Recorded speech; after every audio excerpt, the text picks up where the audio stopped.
Hello everybody and welcome back to Amber's Adventures. Today we're talking about Jongmyo Shrine and Deoksugung Palace. Once again located in South Korea, in Seoul. I'm going to start with Jongmyo Shrine, which is very close to the places we talked about last week, Deoksugung Palace and Jongmyo Palace. So the shrine is only open on Saturdays and every last Wednesday of the month from 9 to 6. Tickets are only 1,000 won. If you want a guided tour, they have guided tours basically every day of the week, Monday to Friday, even some on Sunday. I would double check. They are closed on Tuesdays, just like the two previous palaces. Their English tours are at 10, 12, 2, and 4. So the shrine is the reason the shrine is important is it's a Confucian shrine dedicated to the memorial service of the Joseon kings and queens. It's considered the oldest Confucian shrine preserved in South Korea, and I think they said in Southeast Asia, so it's very old. It was originally used by the kings to perform regular rites to the ancestors, to ask for wishes for safety and security. Now the rituals continue the traditions that were started in the 14th century. It is a UNESCO World Heritage Site and has been one since 1995. It was built in 1394 by King Taejong. When it was originally built, the Jongmyo had only 7 rooms, so only enough space for 7 kings. Each temple room or royal shrine, they're called a myoshil, was reserved for a king or a queen, or a king and his queens. King Sejong expanded the complex and constructed Jongmyo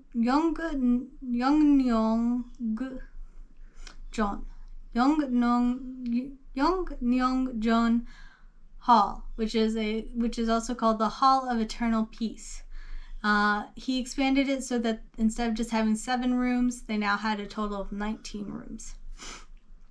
During the 7 Years' War, when the Japanese invaders occupied the area, they burned down the original complex, which caused it to be rebuilt in 1601, and that's what we see today.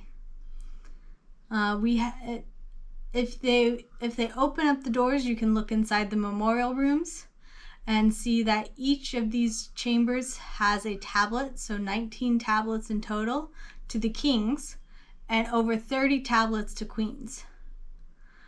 Each tablet has a list of their accomplishments on it. So if you want to know more of who they are and what they did, they listed it on these tablets to honor and remember the kings or queens. Each room is very simple and plain in design. During the Joseon period, they only had 2 kings in total who were not enshrined here. So there's that.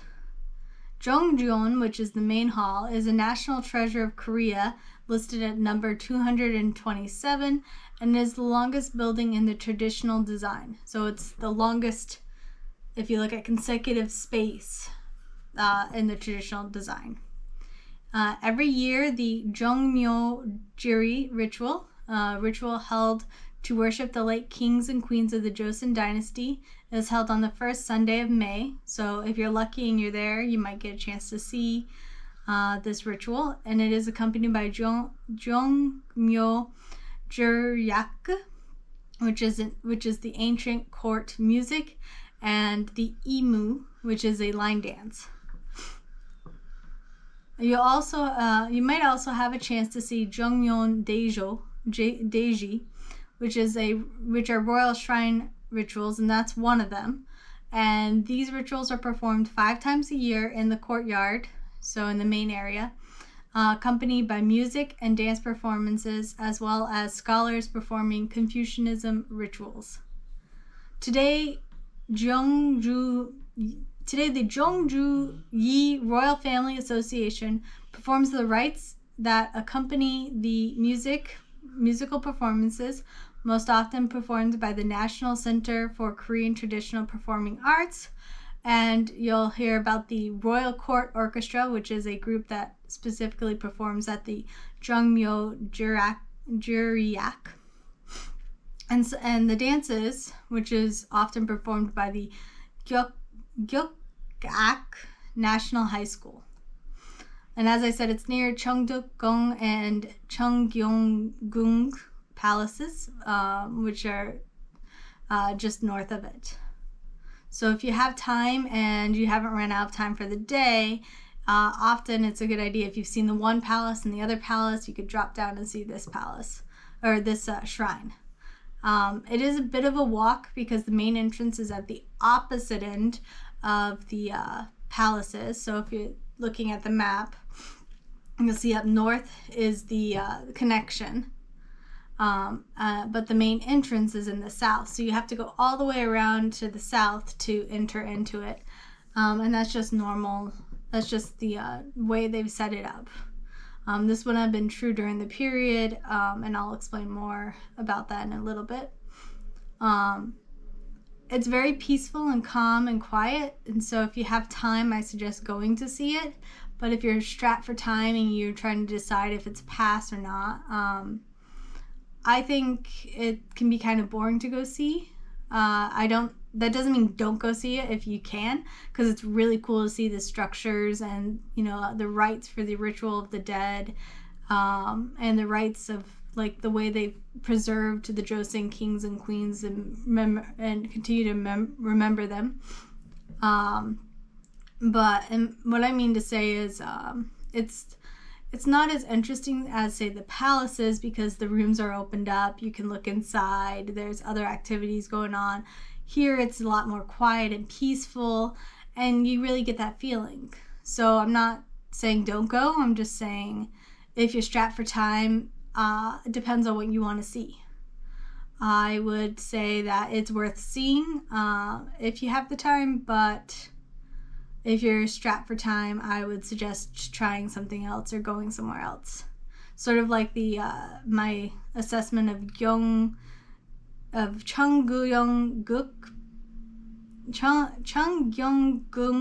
Palace. You should see it, but it depends on what you have time for. So once you enter through. Once you've got your ticket, you enter through Dongdaemun Gate, which is the south gate. It's also the main gate, which is the entrance and the exit. Or maybe it's the Daemun Gate, something like that. When you're wandering in, you'll see two paths. There's stones on the center. Don't walk on the center stones. Those were designed sort of as a ritual for the king, or as a path for the spirits. So walking on it, not crossing over it, but walking on it is kind of looked down upon. And they'll have signs there to warn you and to let you know. So you can follow that all the way up to the main hall, or as I did, you can go to the right and wander up to see Jongmyo Pavilion. And from there you can see the King Jongmyo Shrine and the Hyangdaecheon office, which are just they would have been like the people who would be handling the affairs, making sure everything is set up, making sure that it's ready for the rituals if they're having rituals and everything like that. From here you can either wander back to the main path and continue down, or continue down the side path even more, and either way will lead you to the next place, which is Jaegung office. And here they've got a sort of little complex area where you can wander around. You can see Seobokbang quarters, which are also called Jaejong Hall. The behind in that area, there's also Jeon Sachung office and Jaejong well. So these are both very interesting, and it's a good way to if you want to see all the structures there.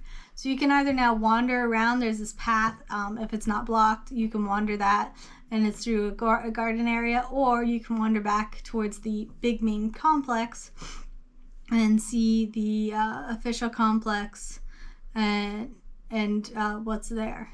So when you enter, if you've visited the two places before, if you visited near Jaegung office, you'll move on and see Gyeongsin-dae Shrine, which is on the left, and across from that, sort of straight across from it, if you've entered, depending which way you've entered, you'll also see Chilsadang Shrine. So these are the two shrines sort of in the front, and then as you're facing, they'd be behind you, and you're facing the main area with the doors and stuff. On the main hall would be Jongmyo Hall, and as I said, that's the main hall, and that's the older part, and it was originally only had 7 rooms.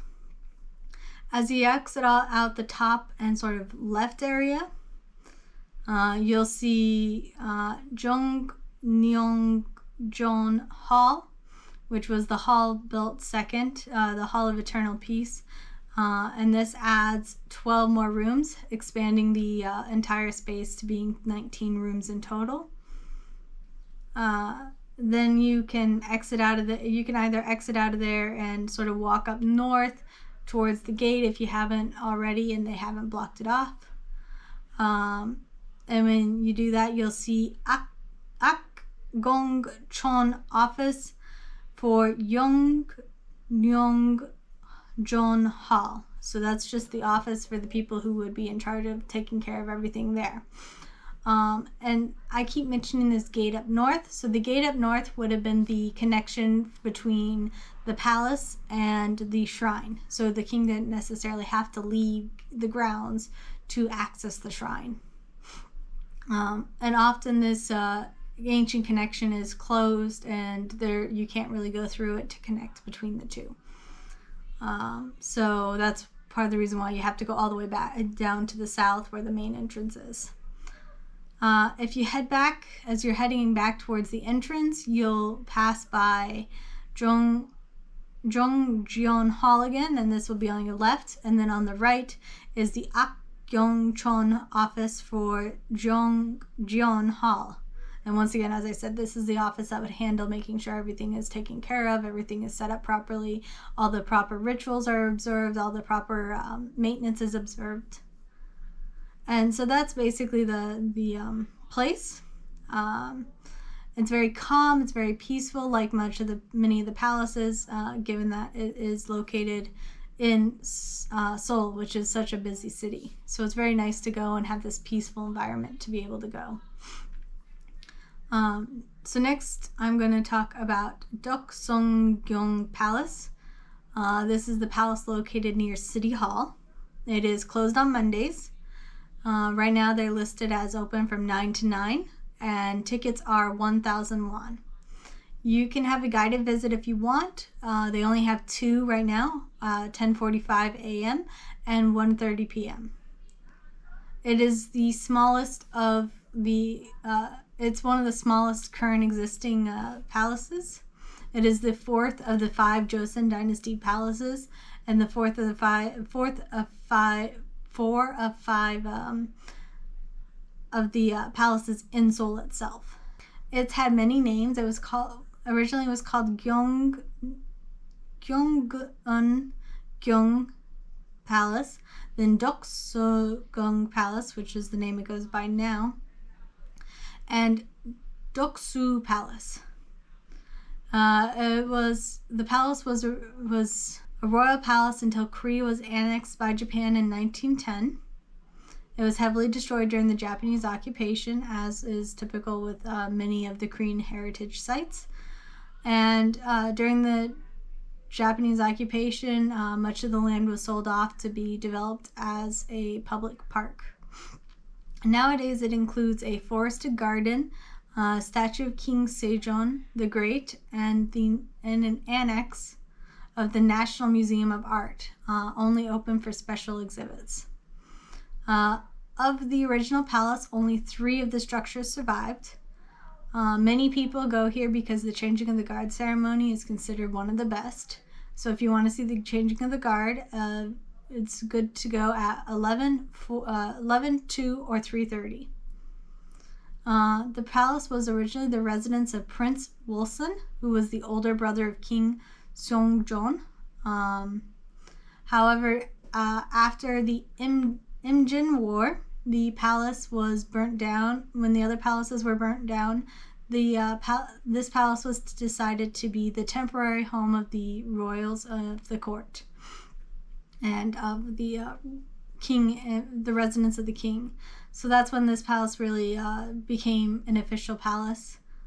You'll often hear it called the West Palace after that.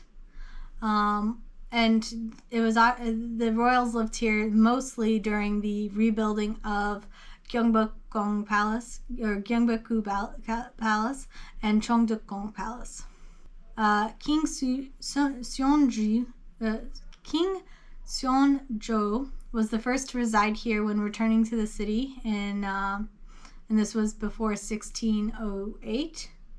And then in 1608, King Gwanghae-gung, who was the prince at the time, was crowned here in 1608, and he renamed the palace to Gyeonggugyong, making it the official royal residence in 1611. It was an auxiliary palace for 270 years and renamed Seogung, or West Palace, after Cheongdeokgung was rebuilt in 1618. It was then renamed Gyeonggugyong in 1897 and expanded by Emperor Gyeojong. Much of this expansion we don't see today. Emperor Seonjong lived here after Gyeojong abdicated, so after the previous king abdicated. He lived here for a short while, and he renamed it back to Deoksugung, which is called the Palace of Virtuous Longevity, in a reference for the wish of longevity and of longevity for Emperor Gyeojong. So as you enter through the main gate, which is Daehanmun. This is after you've gotten the tickets. And from here you can do one of 2 things. I'll sort of go over the description of how I went around my visit, but you could also do the opposite way of how I do it, or do your own wandering about, of course. So after you cross the Gyeongcheongyo Bridge, you can either go straight or go right. I went to the right, so I went up into the main residence here, where you'll see where you'll pass through Gwanggmyeongmun Gate, and you can head up to visit Deoksugung Hall, and behind this you'll see Jongwon Hall. Jongwon Hall was the king's residence, and we know this by the special blue tiles on the roof. So after you've seen these, you can also, as you're walking around, you'll notice that there's a lot of more forest. It's a little bit louder here than, say, the other palaces, but that's because it's much smaller space. But it's really cool to see, and a lot of these are more opened up, so you can see what it was like inside. So after you've had a chance to see those, you can walk back towards the main area, and you can head over to Songgyeongdong Hall, Jukjodong Hall, and Jeonmyeongdong Hall. These are right behind the main hall, right behind where the emperor's hall was when he had his court sessions. And these again are really cool to look inside and see how they have it set up, how they what it was like inside, and sort of gives you an idea of what the space was like. So after you've seen those, I suggest wandering up back as if you're heading towards the main path that runs sort of as if you want to say exit or as you would have entered, and start and seeing the throne area and the courtyard in front of the throne area. So this will take you up to see Jongmyo Hall, which is just up north, just next to the area you are at in those buildings. And again, it's got the throne and the dragons on the roof and very painted. And this is one of the few ones where you can actually go inside and see exactly sort of what it was like inside. And then you can head back. I suggest heading out. So as if you were, the way you would have come in to see the hall if you were entering from the main path, I suggest going back out that area and going through the Jongmyo Moon Gate and turning right. So after you go this way, turn right and go as if you're heading towards the back of the complex. Now you can go around this area one of two ways. I suggest doing the path nearer to the main hall, to the throne hall, where you can see the fountain sort of on your left, and go back towards Sukjojong Hall and the west wing of Sukjojong Hall. And basically these are often closed, and so you can't really see inside it per se. You can see through the windows sort of what's going on inside, but you can't really see much else. But the fountain's really pretty, and it's a very interesting mixture of the Western style meeting the Eastern style. Once you've walked around this, you could sort of once you walked around this area, if you have more time, you can walk and see the different, what they consider the forested area, what still survives of this area today. And once you're done with that, head back towards the main entrance and head out Donghwan Moon Gate to exit. And they have all sorts of interesting pieces up. They have a bell. They have some examples of military stuff, just different things hanging out in the area. And that's if depending on where you're wandering, if it's open. And just like Jongmyo Shrine and Deoksugung Palace, Deoksugung Palace, I would say that if you're rushed for time, it could be a pass, because a lot of what you see here you can see at the other palaces, especially Cheongdeokgung and Gyeongbokgung Palace. But at the same time, it's a different and interesting perspective. So I'd say that if you have the time, it's definitely worth going to see. So that's my belief. And again, it depends on what you're going there for. If you're going to see all the palaces, I'd make sure that you don't miss the palaces. And definitely try and see Jongmyo Shrine, because that is a good example of the architecture and what life would have been like during the Joseon period. And so if you're really interested in the Joseon period and the history of it, it's a great way to catch some of that information. So that's kind of it for today. I thank you for tuning in. Thank you for watching. Hopefully we'll see you next time. And if you have any questions or comments, leave them in the comment section below. Thank you and have a great day. Bye.